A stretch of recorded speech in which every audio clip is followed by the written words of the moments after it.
தீபம் செய்திகளை உடனுக்குடன் தெரிந்து கொள்ள தீபம் செய்தி சேனலை சப்ஸ்கிரைப் பண்ணுங்க, பெல் பட்டனை கிளிக் பண்ணுங்க.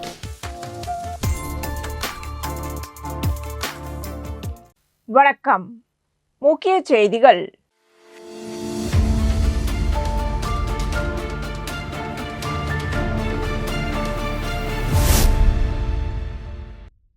புதுச்சேரி மாநிலத்தில் புத்தாண்டு கொண்டாட்டம் களைகட்ட தொடங்கியுள்ளது. நள்ளிரவு கடற்கரை சாலை காந்தி சிலை முன்பு நடைபெறும் புத்தாண்டு கொண்டாட்டத்தில் பங்கேற்பதற்காக தமிழகம், பெங்களூர், சென்னை, கேரளா, ஆந்திரா உள்ளிட்ட பல்வேறு மாநிலங்களிலிருந்து ஆயிரக்கணக்கான சுற்றுலா பயணிகள் புதுச்சேரிக்கு படையெடுத்து வருகின்றனர். இதன் காரணமாக புதுச்சேரி மாநிலம் முழுவதும் கடும் போக்குவரத்து நெரிசல் ஏற்பட்டுள்ளது. மேலும் கடற்கரை சாலையில் சுற்றுலா பயணிகள் அதிக அளவில் குவிந்து வருவதால் முன்னெச்சரிக்கை நடவடிக்கையாக கடலில் சுற்றுலா பயணிகள் இறங்காத வகையில் காவல்துறையினர் தடுப்பு கட்டைகளை அமைத்துள்ளனர். தடையை மீறி கடலில் இறங்க முயலும் சுற்றுலா பயணிகளையும் பொதுமக்களையும் அங்கு பாதுகாப்பு பணியில் ஈடுபட்டுள்ள காவல்துறையினர் வெளியேற்றி வருகின்றனர். பாதுகாப்பை உறுதி செய்யும் நோக்கில் கடற்கரை சாலை முழுவதும் புதுச்சேரி காவல்துறையினர், NCC மற்றும் NSS மாணவர்கள் இணைந்து பாதுகாப்பு பணியில் ஈடுபட்டு தொடர்ந்து கண்காணித்து வருகின்றனர்.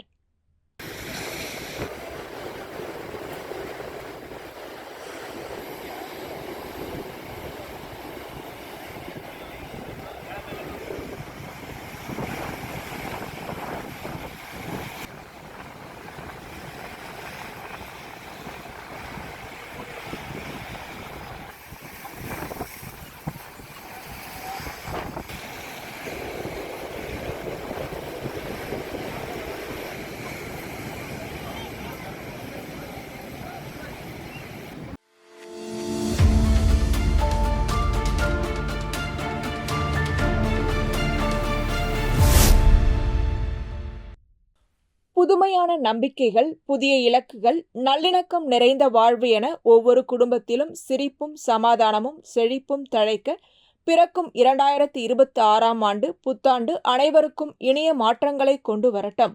உழைப்பாளி மக்களின் வாழ்வில் உயர்வையும், இளைஞர்களின் கனவுகளில் வெற்றியையும், பெண்களின் முன்னேற்றத்தில் வலிமையையும், சமூகத்தில் ஒற்றுமை மற்றும் சகோதரத்துவத்தையும் இந்த புத்தாண்டு உறுதியாக உருவாக்கட்டும் என நமது மக்கள் கழகத்துடன் இணைந்து மக்களின் நலனுக்காக தொடர்ந்து பணியாற்றும் உறுதியுடன் உருளையன்பேட்டை தொகுதி சட்டமன்ற உறுப்பினரும் நமது மக்கள் கழக தலைவருமான நேரு என்கின்ற குப்புசாமி அனைத்து மக்களுக்கும் இனிய புத்தாண்டு நல்வாழ்த்துக்களை தெரிவித்துக் கொண்டார்.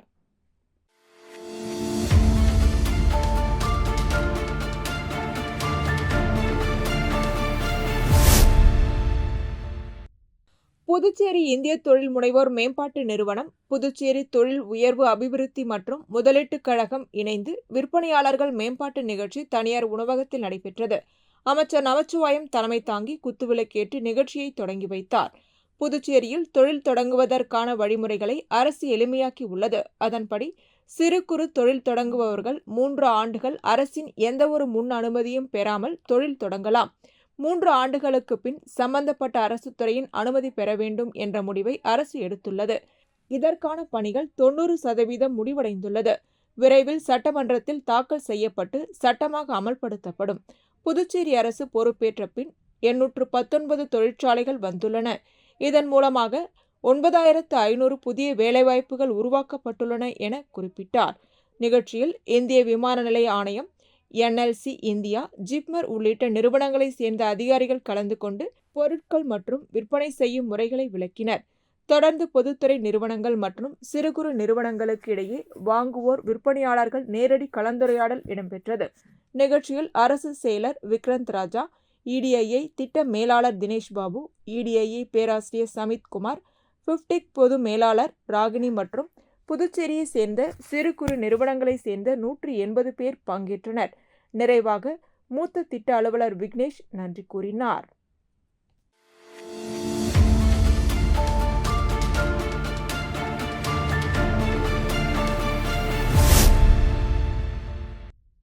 மத்திய பிரதேச மாநிலம் இந்தூரில் உள்ள டேலி கல்லூரியில் வரும் ஜனவரி 2ஆம் தேதி முதல் 6ஆம் தேதி வரை first karate India national karate championship 2025-26 தேசிய அளவிலான கராத்தே போட்டிகள் நடைபெற உள்ளன.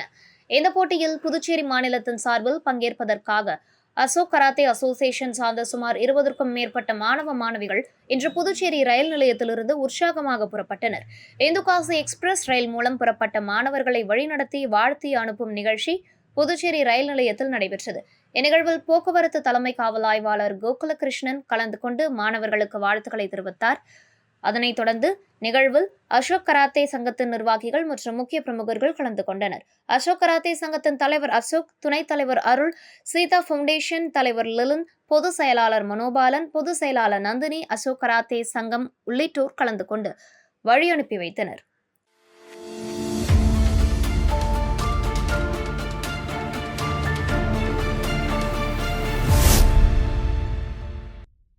புதுச்சேரி அரசின் சுகாதாரத்துறையில் கடந்த 20 ஆண்டுகளுக்கும் மேலாக அரசு மருத்துவமனைகள், ஆரம்ப சுகாதார நிலையங்கள், குழந்தைகள் மருத்துவமனை மற்றும் அரசு மருத்துவக் கல்லூரிகளில் பணியாற்றி வரும் NHM ஊழியர்களை பணி நிரந்தரம் செய்ய வலியுறுத்தி சுகாதாரத்துறை அலுவலகத்தில் போராட்டம் நடைபெற்றது.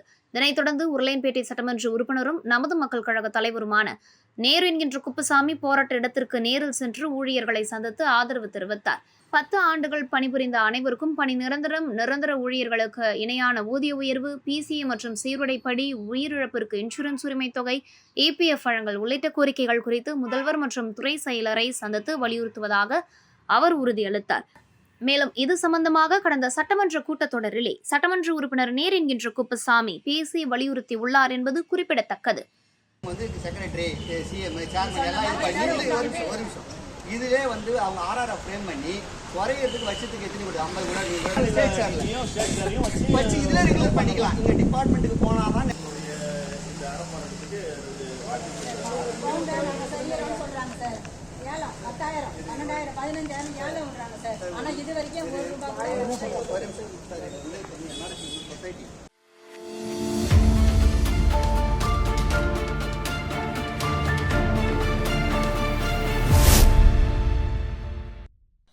புதுச்சேரி தேசிய ஜனநாயக கூட்டணி அரசின் முதலமைச்சர் ரங்கசாமி அனைத்து குடும்ப அட்டைதாரர்களுக்கும் மாதம்தோறும் 2 கிலோ கோதுமை இலவசமாக வழங்கப்படும் என அறிவித்திருந்தார். அதன்படி புதுச்சேரியில் உள்ள அனைத்து குடும்ப அட்டைதாரர்களுக்கும் ரேஷன் கடைகள் மூலம் 2 கிலோ இலவச கோதுமை வழங்கப்பட்டு வருகிறது. இத்திட்டத்தின் ஒரு பகுதியாக மணவெளி தொகுதியில் உள்ள குடும்ப அட்டைதாரர்களுக்கு ரேஷன் கடைகள் மூலம் இலவச கோதுமை வழங்கும் பணியை தொகுதி சட்டமன்ற உறுப்பினரும் சட்டப்பேரவைத் தலைவருமான செல்வம் ரேஷன் கடைகளுக்கு நேரில் சென்று தொடங்கி வைத்தார். இந்நிகழ்ச்சியின் போது மணவெளி தொகுதி பாஜக நிர்வாகிகள் மற்றும் முக்கிய பிரமுகர்கள் உடனிருந்தனர்.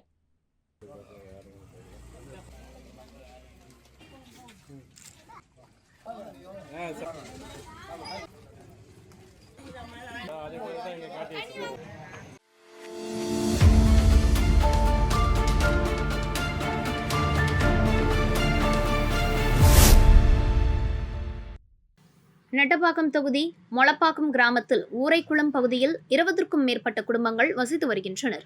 இப்பகுதியில் வசிக்கும் மக்களுக்கு அவசர கதியாக 2 மாதங்களுக்கு முன்னர் இலவச மனைப்பட்டா தொகுதி சட்டமன்ற உறுப்பினரும் துணை சட்டப்பேரவைத் தலைவருமான ராஜவேலு வழங்கினார்.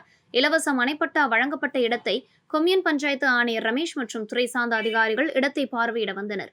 அந்த இடத்தில் ஆளுயர கரும்பு பயிறு செய்யப்பட்டுள்ளதால் அதனை அகற்றுவதில் சிரமம் ஏற்பட்டுள்ளது.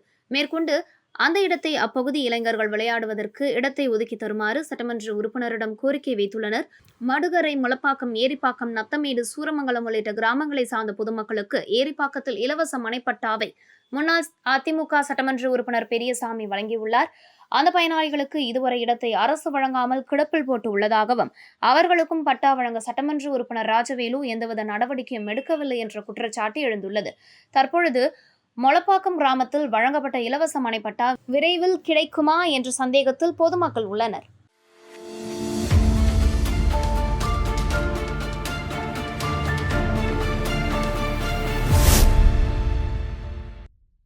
புதுச்சேரி ராஜ்பவன் தொகுதிக்குட்பட்ட சின்னையாபுரம் பகுதியில் ராஜ்பவன் தொகுதி பாஜக சார்பில் 2026ஆம் ஆண்டிற்கான தினசரி நாள்காட்டி மற்றும் அரிசி, சர்க்கரை உள்ளிட்ட நலத்திட்ட உதவிகள் வழங்கும் நிகழ்ச்சி நடைபெற்றது. இந்நிகழ்ச்சியில் பாஜக மாநில தலைவர் VP ராமலிங்கம் தலைமை தாங்கி வீடு வீடாக சென்று பொதுமக்களுக்கு 2026ஆம் ஆண்டிற்கான தினசரி கேலண்டர், அரிசி, சர்க்கரை வழங்கி புத்தாண்டு வாழ்த்துக்களை தெரிவித்தார். இந்நிகழ்ச்சிக்கு பாஜக வல்லுநர் பிரிவின் மாநில அமைப்பாளர் நாகராஜன் முன்னிலை வகித்தார். மேலும் சப்தகிரி குழும நிர்வாக இணை இயக்குநர் விஜயானந்த், பாஜக மாநில செயற்குழு உறுப்பினர்கள் மற்றும் ராஜ்பவன் தொகுதியை சேர்ந்த பாஜக நிர்வாகிகள் கலந்து கொண்டனர். முன்னதாக விழாவிற்கு வருகை புரிந்த பாஜக மாநில தலைவர் வி.பி. ராமலிங்கத்திற்கு அப்பகுதி மக்கள் பொன்னாடை போர்த்தியும் மாலை அணிவித்தும் ஆரத்தி எடுத்து வரவேற்பு அளித்தனர்.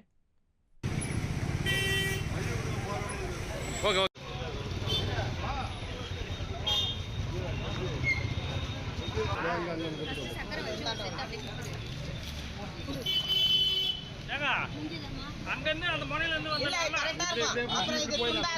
நம்ம அப்படியே போயிடலாம்.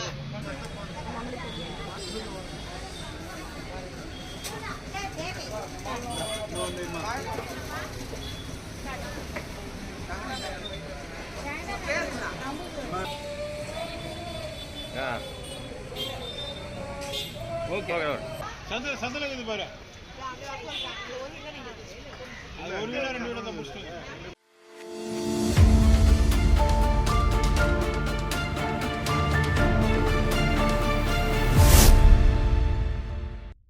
புதுச்சேரி திருபுவனை தொகுதிக்குட்பட்ட களித்தீர்த்தால் குப்பம் கிராமத்தில் வெற்றி விநாயகர் நகர் பிரதான சாலையில் வடிவ வாய்க்கால் கட்டுதல் பணிக்கான பூமி பூஜை சட்டமன்ற உறுப்பினர் தொகுதி மேம்பாட்டு நிதியின் கீழ் ரூபாய் 24,40,000 மதிப்பீட்டில் பூமி பூஜை விழா நடைபெற்றது. இதில் தொகுதியின் சட்டமன்ற உறுப்பினர் அங்காளன் கலந்து கொண்டு விழாவிற்கு தலைமை தாங்கி பூமி பூஜை செய்து பணிகளை தொடங்கி வைத்தார். இதில் மண்ணாடிப்பட்டு கொம்பின் பஞ்சாயத்து ஆணையர் எழில்ராஜன் முன்னிலை வகித்தார். இந்நிகழ்ச்சியில் உதவி பொறியாளர் மல்லிகா அர்ஜுனன், இளநிலை பொறியாளர்கள் பாஸ்கர், மனோகரன், ஜேசிஎம் மக்கள் மன்ற தொகுதி தலைவர் ரவிக்குமார், ஒப்பந்ததாரர் ராஜேந்திரன் மற்றும் திருபுவனை தொகுதி கிராம முக்கியஸ்தர்கள் பொதுமக்கள் கலந்து கொண்டனர்.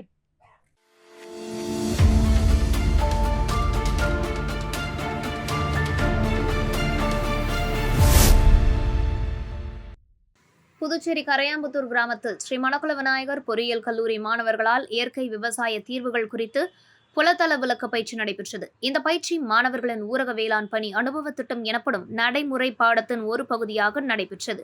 இந்த நிகழ்ச்சியில் மாணவர்கள் வசந்த், வீரமணி, சுபாஷ் மற்றும் விஸ்வநாராயணன் ஆகியோர் பங்கேற்று பஞ்சகவ்யா, ஜீவாமிர்தம், அக்னி அஸ்திர கரைசல், பீஜாமிருதா போன்ற இயற்கை கரைசல்கள் குறித்து விளக்கினர். மாணவர்கள் இந்த இயற்கை தீர்வுகளின் பயன்பாடு, தயாரிப்பு முறை மற்றும் அவை மண்ணில் உள்ள உயிரணு எண்ணிக்கையை அதிகரித்து மண் வளத்தை மேம்படுத்தும் விதம் குறித்து விவசாயிகளுக்கு எடுத்துரைத்தனர். ரசாயன உரங்களின் அதிகப்படியான பயன்பாட்டால் ஏற்படும் பாதிப்புகளை சுட்டிக்காட்டி இயற்கை விவசாயத்தின் முக்கியத்துவம் குறித்து விழிப்புணர்வு ஏற்படுத்தப்பட்டது.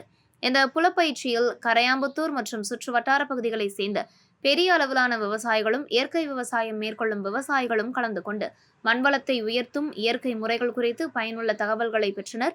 இந்நிகழ்ச்சியில் வேளாண் அலுவலர் புவனேஸ்வரி, வேளாண் பிரசாத், திட்ட ஒருங்கிணைப்பாளர் டாக்டர் ராவ் கலிஸ் மற்றும் திட்ட பொறுப்பாளர் மோகன் வேணுகோபால் மேற்பார்வையில் நடைபெற்றது.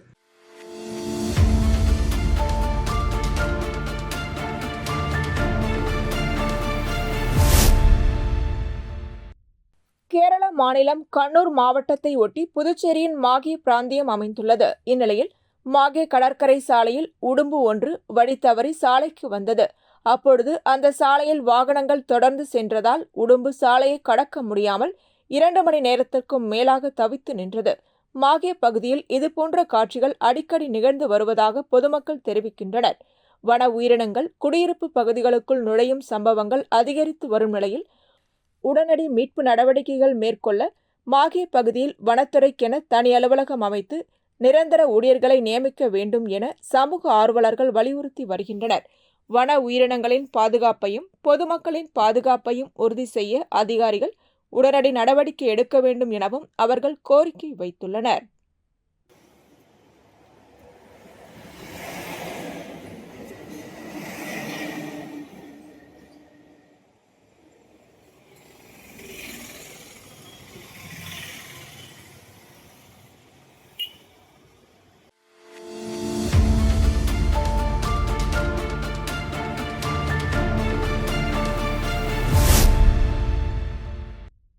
புதுச்சேரி அங்கன்வாடி ஊழியர்கள் சங்கம் சார்பில் சட்டப்பேரவை அருகே பல்வேறு கோரிக்கைகளை வலியுறுத்தி நினைவூட்டல் ஆர்ப்பாட்டம் நடைபெற்றது.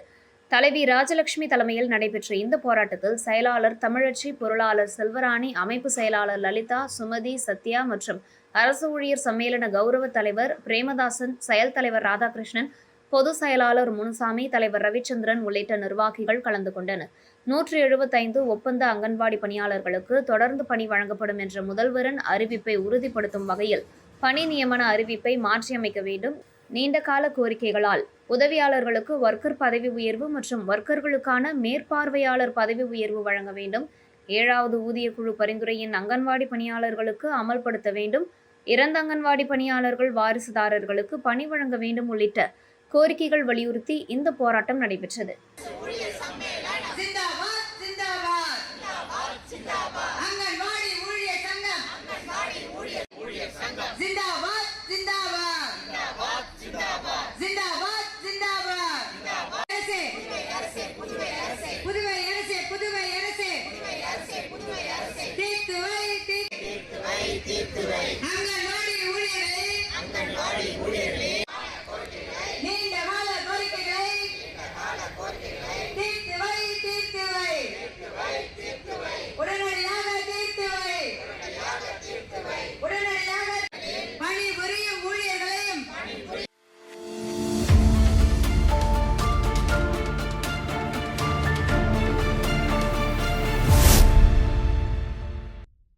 அகில பாரத சத்திரிய மகாசபா புதுச்சேரி மாநில செயற்குழு கூட்டம் நடைபெற்றது. இக்கூட்டத்திற்கு மாநில தலைவர் கிருஷ்ணமூர்த்தி தலைமை தாங்கினார். முன்னாள் வாரிய தலைவர் மதி வெங்கடேசன் முன்னிலை வகித்தார். அமைப்பு செயலாளர் ஜெகன் வரவேற்புரை நிகழ்த்தினார். முன்னாள் சட்டமன்ற உறுப்பினர் சோமசுந்தரம் நாட்காட்டியை வெளியிட்டார். காரைக்கால் மாவட்ட செயலாளர் புருஷோத்தமன் நாட்காட்டியை பெற்றுக் கொண்டார். கூட்டத்தின் நிறைவில் ஐயப்பன் நன்றி உரையாற்றினார். இந்த கூட்டத்தில் துணைத் தலைவர் முரளி, துணை செயலாளர் வெங்கட்ராமன், தொழிற்சங்க தலைவர் ஆதிநாராயணன், மாணவர் அணி தலைவர் சவுந்தர், ஊடக பிரிவு அணி தலைவர் ஜெயராஜன், கொள்கை பரப்பு அணி முத்துக்குமார், விவசாய அணி ராஜேந்திரன், சக்திவேல், ராஜா, குமரேசன், வேல்முருகன் உள்ளிட்டோர் கலந்து கொண்டனர். கூட்டத்தில் முக்கிய தீர்மானங்களாக பிற்படுத்தப்பட்ட மாணவர்களுக்கு உயர்கல்வி வரை கல்வி செலவுகளை அரசே ஏற்க வேண்டும். மத்திய அரசு முன்வராத நிலையில் ஜாதிவாரி கணக்கெடுப்பை மாநில அரசே நடத்த வேண்டும். பிற்படுத்தப்பட்ட மாணவ மாணவிகளுக்காக உயர்கல்வி வழிகாட்டல் நெறிமுறை மையம் உருவாக்க நடவடிக்கை எடுக்க வேண்டும். எதிர்வரும் தேர்தலில் யாரும் ஆதரவு வழங்குவது என்ற முடிவை தேசிய தலைமையிடம் ஒப்படைப்பது. மேலும் இயக்கத்தின் எதிர்கால வளர்ச்சி குறித்து விரிவாக ஆலோசிக்கப்பட்டது.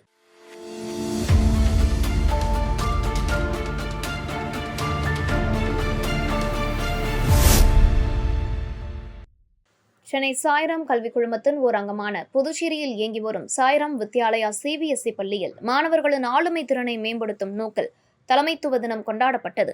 இவ்விழாவிற்கு பள்ளி முதல்வர் முனைவர் சுதா தலைமை தாங்கி தலைமைத்துவ பண்புகளை சிறுவயதிலேயே வளர்ப்பதன் அவசியத்தை வலியுறுத்தி சிறப்பு விருந்தினர்களை அறிமுகம் செய்தார். விழாவில் சாய்ராம் கல்விக் குழுமத்தின் தலைமை செயல்பாட்டு அதிகாரி முத்துவைரவன் கலந்து கொண்டார். மேலும் லிவ் லைஃப் எஜுகேஷன் நிறுவனரும் எழுச்சியூட்டும் பேச்சாளருமான doctor Kannan Krish Stephen Covey எழுதிய உலக புகழ்பெற்ற 7 பழக்கங்கள் குறித்து கருத்துக்களை பெற்றோருடன் கலந்துரையாடி பெற்றோர்கள் குழந்தைகளுக்கு எவ்வாறு முன் உதாரணமாக திகழ வேண்டும் என்பது குறித்து பயனுள்ள ஆலோசனைகளை வழங்கினார். விழாவின் தொடக்கமாக மழலை மாணவர்களின் கண்கவர் கலை நிகழ்ச்சிகள் மற்றும் நாடகங்கள் மேடையை அலங்கரித்தன. சாய்ராம் பள்ளியின் நீண்டகால வரலாறு, மாணவர்கள் பல்வேறு துறைகளில் செய்த சாதனைகள் மற்றும் பெற்ற பதக்கங்கள் ஆகியவை கண்காட்சியாக வைக்கப்பட்டிருந்தன. ஒவ்வொரு பழக்கத்திற்குமான செயல்முறை மாதிரிகளை பார்வையிட்ட டாக்டர் கண்ணன் கிருஷ் மாணவர்களின் சிந்தனை திறன் மற்றும் படைப்பாற்றலை கண்டு வியந்து எதிர்காலத்தில் சிறந்த தலைவர்களாக நீங்கள் உருவாகுவீர்கள் என பாராட்டினார். மேலும் ஆசிரியர்களின் அர்ப்பணிப்பையும் அவர்களை திறம்பட வழிநடத்திய பள்ளி முதல்வரையும் அவர் பாராட்டினார். விழாவிற்கான அனைத்து ஏற்பாடுகளும் பள்ளியின் தாளாளர் சாய் பிரகாஷ் லியூலித் ஆலோசனையின் பேரில் செய்யப்பட்டது.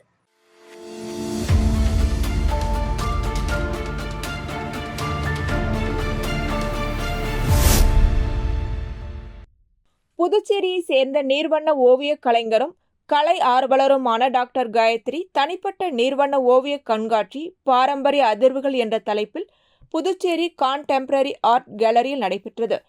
இந்த கண்காட்சி தொடக்க விழாவில் புதுச்சேரி முன்னாள் கலை பண்பாட்டுத்துறை இயக்குநர் கலியபெருமாள் கலந்து கொண்டு திறந்து வைத்தார். கலைமாமணி டாக்டர் கோபால் ஜெயராமன் ஆகியோர் கலந்து கொண்டு வாழ்த்தி பேசினர். இந்நிகழ்ச்சியில் பாரதியார் பல்கலைக்கூட நுண்கலை விரிவுரையாளர்கள், புதுச்சேரியை சேர்ந்த நீர்வண்ண ஓவிய கலைஞர்கள் ஏழுமலை மற்றும் ஆபேல் உள்ளிட்ட பல கலைஞர்கள் மற்றும் கலை ஆர்வலர்கள் பங்கேற்றனர். இக்கண்காட்சியில் மொத்தம் 40 நீர்வண்ண ஓவியங்கள் காட்சிப்படுத்தப்பட்டுள்ளன. இவ்வோவியங்களில் தென்னிந்திய பாரம்பரியம், கோவில் திருவிழாக்கள், விநாயகர் ஊர்வலம், கிராமிய வாழ்க்கை, சந்தை காட்சிகள், தெரு வாழ்க்கை, பாரம்பரிய கட்டிடங்கள் மற்றும் மக்களின் அன்றாட வாழ்வியல் போன்றவை நுணுக்கமான நிறங்களுடன் வெளிப்படையான நீர்வண்ண தொழில்நுட்பத்துடன் சித்தரிக்கப்பட்டுள்ளன. பாரம்பரிய பண்பாட்டு வாழ்வியலை இன்றைய தலைமுறையிடம் கொண்டு செல்லும் நோக்குடன் அமைந்துள்ள இந்த கண்காட்சி கலை மாணவர்கள், கலைஞர்கள் மற்றும் பொதுமக்கள் மத்தியில் பெரும் வரவேற்பை பெற்றுள்ளது. டிசம்பர் 26ஆம் தேதி தொடங்கிய இக்கண்காட்சி ஜனவரி 8ஆம் தேதி வரை நடைபெறும் என்பது குறிப்பிடத்தக்கது.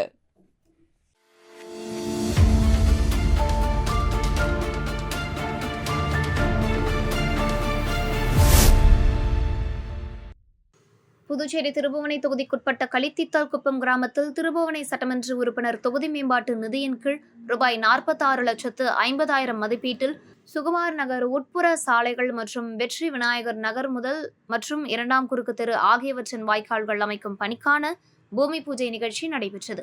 இதில் தொகுதியின் சட்டமன்ற உறுப்பினர் ரங்காலன் கலந்து கொண்டு விழாவிற்கு தலைமை தாங்கி பூமி பூஜை செய்து பணியினை தொடங்கி வைத்தார். இதில் மண்ணாடிப்பட்டு கொம்யூன் பஞ்சாயத்து ஆணையர் எழில்ராஜன் முன்னிலை வகித்தார். இந்நிகழ்ச்சியில் உதவி பொறியாளர் மல்லிகார்ஜுனன், இளநிலை பொறியாளர் பாஸ்கர், மனோகரன், JCM மக்கள் மன்றம் தொகுதி தலைவர் ரவிக்குமார், ஒப்பந்ததாரர் தங்கராசு மற்றும் திருபுவனை தொகுதி கிராம முக்கியஸ்தர்கள், பொதுமக்கள் கலந்து கொண்டனர்.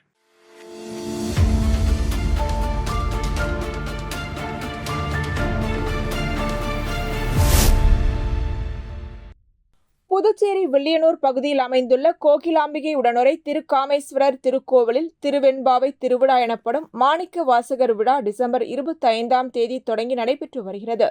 விழாவின் ஒரு பகுதியாக முதல் நாளில் சூரிய பிரபை வாகனத்திலும், 2ஆம் நாளில் கருட வாகனத்திலும், 3ஆம் நாளில் சந்திர பிரபை வாகனத்திலும், 4ஆம் நாளில் பூத வாகனத்திலும், 5ஆம் நாளில் ரிஷப வாகனத்திலும் சுவாமி உட்பிரகாரம் வலம் வந்து பக்தர்களுக்கு அருள் பாலித்தார். தினமும் காலை 6 மணி முதல் 8 மணி வரை நடராஜ பெருமானுக்கு சிறப்பு அலங்காரமும், மாணிக்க வாசகருக்கு அபிஷேக அலங்காரம் மற்றும் உள்புறப்பாடு நிகழ்ச்சியும் நடைபெற்றது. 6ஆம் நாள் விழாவில் யானை வாகனத்தில் சுவாமி வீதி உலா வந்து பக்தர்களுக்கு அருள் பாலித்தார். இதில் பக்தர்கள் கலந்து கொண்டு சுவாமி தரிசனம் செய்தனர். இந்நிகழ்ச்சியில் உபயதாரர்கள் அருள் பிரகாசம், முருகன் மற்றும் அவரது குடும்பத்தினர் உள்ளிட்ட பக்தர்கள் கலந்து கொண்டனர். தொடர்ந்து விழாவில் பங்கேற்ற பக்தர்களுக்கு அன்னதானம் வழங்கப்பட்டது.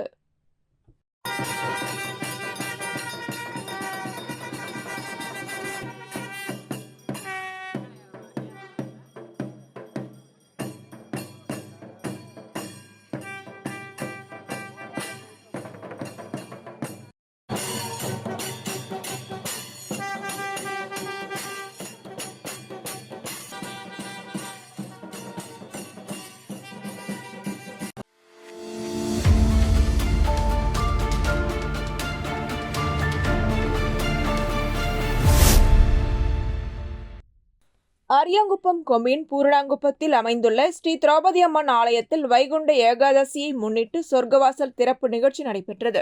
முன்னதாக மங்கள இசையுடன் தொடங்கிய நிகழ்ச்சியில் பெருமாளுக்கு திருப்பள்ளி எழுச்சி மற்றும் திருப்பாவை பாராயணம் நடைபெற்றது.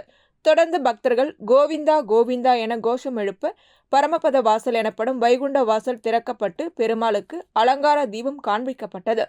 பின்னர் பெருமாள் ஆலயத்தின் உட்பிரகாரத்தில் வலம் வந்து மகா தீபாரதனை காண்பிக்கப்பட்டது. இதில் பக்தர்கள் கலந்து கொண்டு பெருமாளை சேவித்து அருளை பெற்றனர். தொடர்ந்து பக்தர்கள் அனைவருக்கும் அருள் பிரசாதமும் அன்னதானமும் வழங்கப்பட்டது. இந்நிகழ்ச்சியில் கோவில் தனி அதிகாரி பாஸ்கரன், திருப்பணி குழு தலைவர் முருகேசன், புருஷோத்தமன், முன்னாள் அறங்காவல் குழு தலைவர் எழில்ராஜா, தட்சிணாமூர்த்தி, அசோகன், தண்டபாணி, திருவேங்கடம், மெய்யழகன், பிரகாஷ், ரவிக்குமார் உள்ளிட்டோர் கலந்து கொண்டனர்.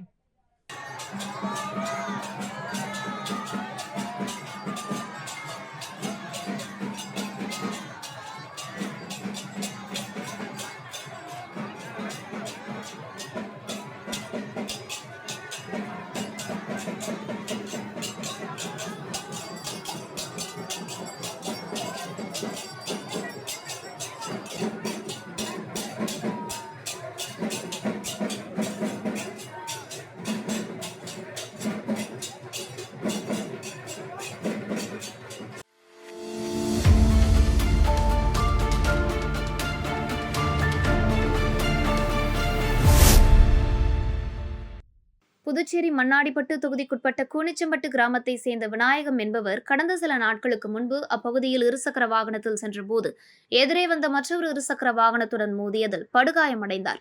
பின்னர் அவர் ஜிப்மர் மருத்துவமனையின் சிகிச்சை பெற்று வந்த நிலையில் சிகிச்சை பலனின்றி உயிரிழந்தார். இதனைத் தொடர்ந்து இந்த விபத்து தொடர்பாக 4 வாலிபர்கள் மீது காவல்துறையினர் கொலை வழக்கு பதிவு செய்துள்ளனர். இந்நிலையில் கூனிச்சம்பட்டு இருசக்கர வாகன விபத்தை பொய் புகார் மூலம் கொலை வழக்காக மாற்றியுள்ளதாகவும் இதன் மூலம் ஜாதி கலவரத்தை ஏற்படுத்தும் வகையில் செயல்பட்டதாகவும் குற்றம் சாட்டி சம்பந்தப்பட்ட காவல் ஆய்வாளர் சண்முகம் மற்றும் மேற்கு காவல் கண்காணிப்பாளர் சுப்பிரமணியன் ஆகிய இருவரையும் பதவி நீக்கம் செய்ய வேண்டும் என வலியுறுத்தி மேலும் 4 இளைஞர்கள் மீது பதிவு செய்யப்பட்டுள்ள SC/ST வன்கொடுமை தடுப்பு சட்டம் மற்றும் கொலை வழக்கை திரும்ப பெற கோரியும் புதுச்சேரி வன்னியர் சங்கம் மற்றும் பாட்டாளி மக்கள் கட்சி சார்பில் விளையனூர் கொம்யூன் பஞ்சாயத்து அலுவலகம் எதிரே கண்டன ஆர்ப்பாட்டம் நடைபெற்றது. வன்னியர் சங்க புதுச்சேரி மாநில தலைவர் மதியழகன் தலைமையிலும் பாமக புதுச்சேரி மாநில அமைப்பாளர் வடிவேலு முன்னிலையிலும் நடைபெற்ற இந்த ஆர்ப்பாட்டத்தில் 100க்கும் மேற்பட்டோர் கலந்து கொண்டு சம்பந்தப்பட்ட காவல்துறை அதிகாரிகளை பதவி நீக்கம் செய்ய வேண்டும் என்றும் 4 இளைஞர்கள் மீது பதிவு செய்யப்பட்டுள்ள கொலை வழக்கை திரும்பப் பெற வேண்டும் என்றும் கோரி கண்டன கோஷங்களை எழுப்பினர்.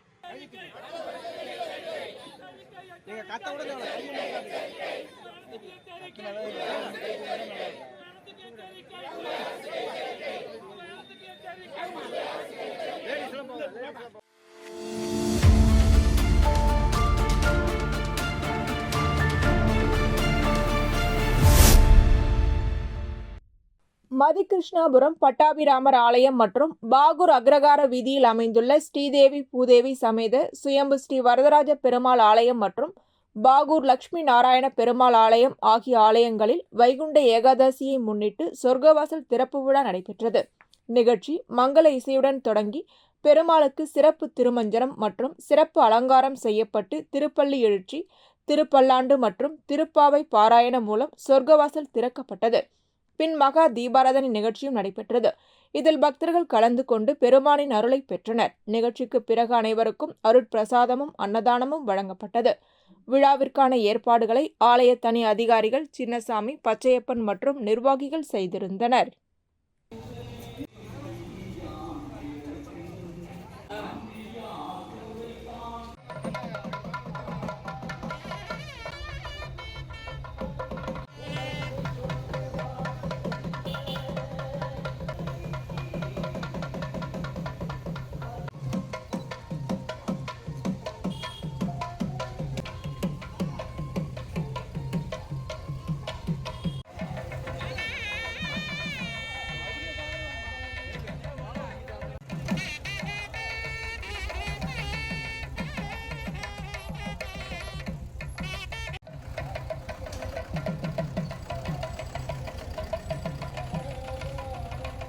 இத்துடன் செய்திகள் நிறைவடைகின்றன.